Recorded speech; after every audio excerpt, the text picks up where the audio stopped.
Okay, so you know how everyone's always wondering about, like, how your personality affects who you're, attracted to and compatible with? Yeah, So we're going to be trying to answer that very question, exactly. but through the lens of the MBTI, that Myers-Briggs thing. Right. And we're focusing specifically on, the introverted types. The introverted types, yes. So this is like part one. Part 1 of 2, yeah. We'll get to the extroverts later, don't worry. Right, yeah, they're coming. But for now, we're all about that introvert life. Absolutely. And, you've probably seen those, like, those charts out there that promise to tell you, like, oh, if you're this type, then you're perfect with this type. Oh, yeah. We've seen a bunch of them. Yeah, for sure. But, like, our sources all really emphasize that, like, human connection is so much more complicated than that. Right, it's way more nuanced. Right. Than just like a, simple chart. Exactly. Yeah. And, these frameworks can be useful, like for getting us thinking about these things. But it's not like a rule book. Yeah. It's definitely not a set of rules. Yeah. It's more like, okay, food for thought. Exactly. Okay, let's dig in. Okay. So we've got a bunch of sources we looked at. Right. We've got Psychology Refresh. Right. We've got Frank James. We've got Dear Kristen. Yep, those were all good ones. So we're going to be talking about, what they say about different pairings for the introverted types. Absolutely. So, keep in mind, this is not about, like, telling you who you should be with or anything like that. Right. This is just about exploring, Exploring the pattern. the patterns, yeah, and like what kind of dynamics Exactly. the different sources highlighted Right. for these specific pairings. Okay, so we'll start with the ISTJ. Okay. The ISTJ, they love tradition, they love structure, they love plans. Yeah, very grounded, practical people. Right, like very practical. Yeah. You might even think they're kind of reserved at first. Yeah, they're definitely on the quieter side. Right, but they're so loyal. Very loyal, very committed. Right. Yeah, once they're in a relationship, they are all in. Okay, so Psychology Refresh suggested ISFJs and ESTPs as good partners for them. Yeah, those were the two that they highlighted. Okay, so ISFJ, another introvert, Another introvert, yeah. focused on harmony, and then the ESTP. The ESTP, the life of the party. Right, the total opposite. So Yeah. what's the thinking there? Well, with the ISFJ, it's like they both value stability. Okay. The ISFJ really gets the ISTJ's need for like, order and things like that. Makes sense? But the ESTP pairing, that's where it gets really interesting. Okay, Because like on the surface, they seem so different. totally. But Psychology Refresh was saying that they actually have a lot in common. Oh, really? Yeah, like in how they see the world, like the tangible world. Mm-hmm. And the ESTP, they're so good at communication Yeah. and socializing so they can like bring the ISTJ out of their shell a little bit. So it's like, you've got the ISTJ who needs that stability, but also maybe needs like someone to kind of push them a little bit. Definitely like a little gentle nudge out of their comfort zone Right. to try new things.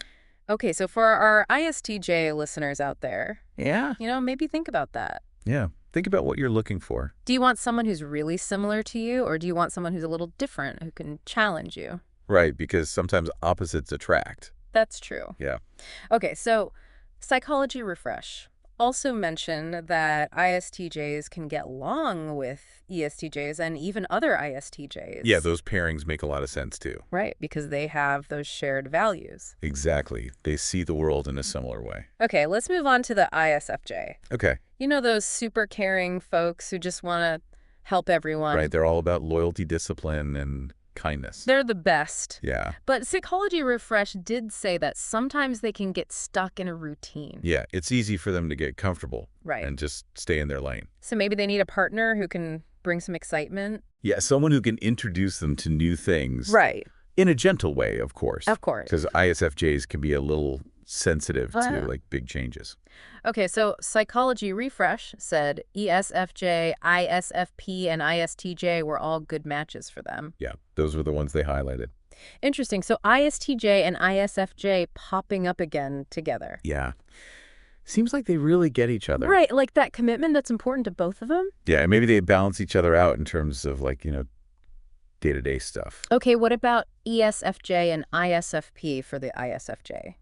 So with EFFJs, it's all about nurturing relationships Okay. and creating harmony, like a really peaceful environment. Yeah. And then with ISFPs, you've got that artistic side. Right. And they're often unconventional, so they can bring some spontaneity into the mix. Okay, so the ISFP kind of shakes things up a bit for the ISFJ. Yeah, just a little bit. Okay, let's talk about INFJs. Okay. Deeply caring, Really insightful, great listeners. The ultimate empaths. Yes. And Psychology Refresh said INTJs are a great match for them. Yeah, that was their top pick for INFJs. Which is interesting because they're both introverted, but they approach things so differently. Right. The INFJ is all about understanding people. Yeah, like what makes them tick, what their needs are. And the INTJ is all about logic. Right. Like, what's the most efficient way to solve this problem? Yeah, so you can see how there might be some clashes there. Oh, definitely. But Psychology Refresh, so there's also huge potential for growth. Yeah, that's the beauty of it. Because the INFJ can help the INTJ, connect with their emotions. Right, get in touch with that feeling side. And the INTJ can help the INFJ be more objective. Yeah, apply that logic to problem solving. Right. A really good balance. Frank James also talked about INFJs and INTJs. Oh, yeah. What did he say? So he pointed out that they both really value independence Okay. and honesty Yeah. and intellectual exploration. Like, they both need their alone time to recharge. Yeah. And they both love those deep conversations Yeah. about ideas and stuff. Yeah. And it's interesting because both INFJs and INTJs, their top function is intuition. Even though they use it in different ways. Right. So maybe that's part of what connects them. Yeah, that shared way of seeing the world. Exactly. Okay, so even though they make decisions differently, they have a lot of the same values. Right, their core values are very aligned. Okay, what about INTJs on their own? Okay, so we already talked about the INFJ pairing. Right. Psychology Refresh, love that one. Yeah, they really did. High standards and lots of debates. That sounds intense. Yeah, in a good way, though. Okay.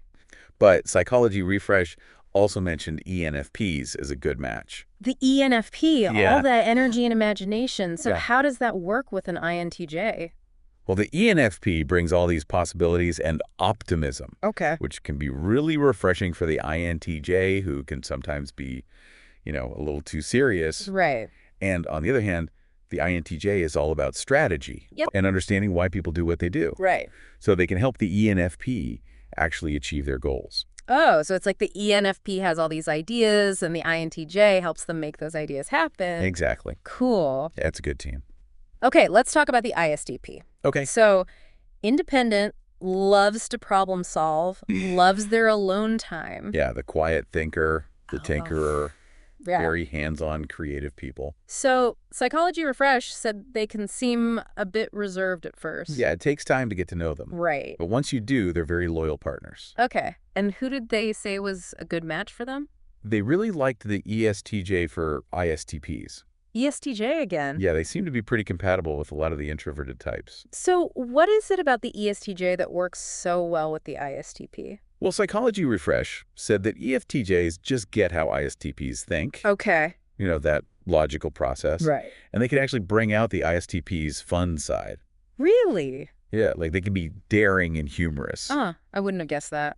Yeah, it's there. It just needs to be coaxed out. And the ESTJ can help with that. Exactly. Okay, and the ESTJ can also help them get organized. Right, because that's not really the ISTP's strong suit. Okay, so they kind of complement each other in that way. Exactly. Psychology Refresh also mentioned ISFPs and ESFPs. Yeah, they said those could be good too. So the ISFP bringing that artistic side, Right. and the ESFP bringing the energy. The energy and the adaptability, yeah. Okay, and what about other ISTPs? Yeah, Psychology Refresh said that ISTPs can get along really well with other ISTPs, Makes sense. and also with ESTPs and ENTPs.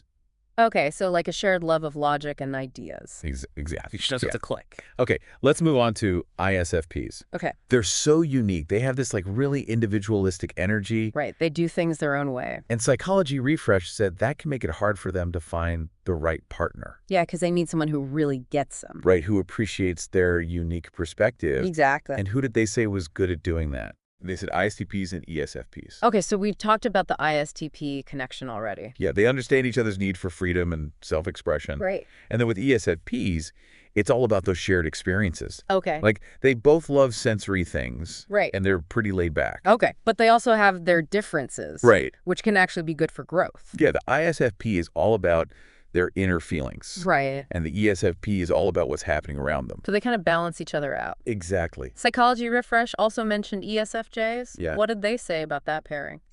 They said ESFJs can bring a sense of stability to the relationship, Okay. which can be really reassuring for the ISFP. Right.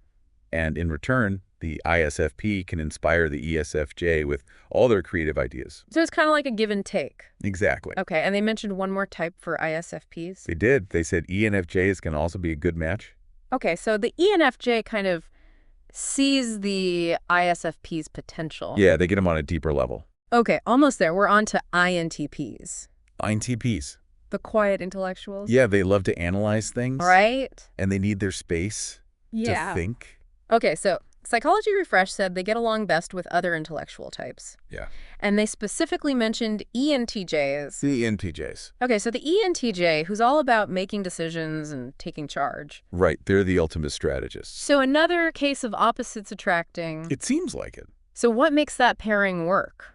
Well, Psychology Refresh said it's all about those differences. Okay. Like the ENTJ's energy can be really inspiring for the INTP. Right. And the INTP's flexible thinking can help the ENTJ see things from different angles. So they each bring something different to the table. Right, they can learn from each other. In Psychology Refresh also said that the introversion-extroversion thing isn't necessarily a deal breaker. Yeah, it's more about those shared intellectual interests. Okay, so it's not just about being an introvert or an extrovert. It's about finding someone who you can connect with on a mental level. Exactly. And they also mentioned ENTPs as a good match for ENTJs. Yeah, and since INTPs and ENTPs share that intellectual temperament, Right? it could be a good fit for them too. Okay, so before we wrap up the introverts, I wanted to circle back to INFJs. Okay. Because Dear Kristen had a really interesting take on compatibility. Oh, yeah. What was that? So they were talking about how introverted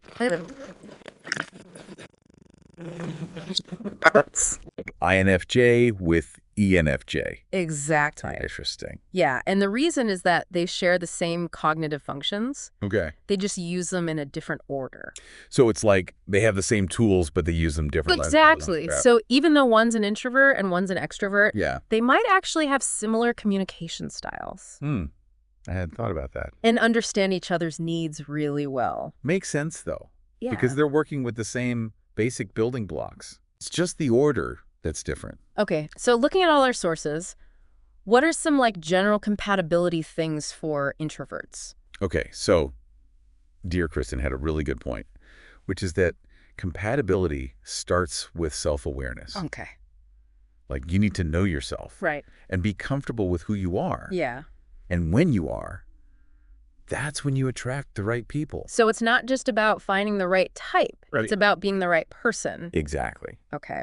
And they also talked about understanding the cognitive functions. Yeah, they said it's really important to learn about them Right. because it helps you understand why people do what they do, Yeah. like why they communicate the way they do, what their needs are. Okay. And that can lead to more acceptance Right. and less judgment. Yeah, because you're not taking things personally. Well- You're like, oh, okay, I get it. Yeah. This is just how you process information. And Dear Kristen said that types who share all 4 cognitive functions, Right. even if they're in a different order, might understand each other's communication better.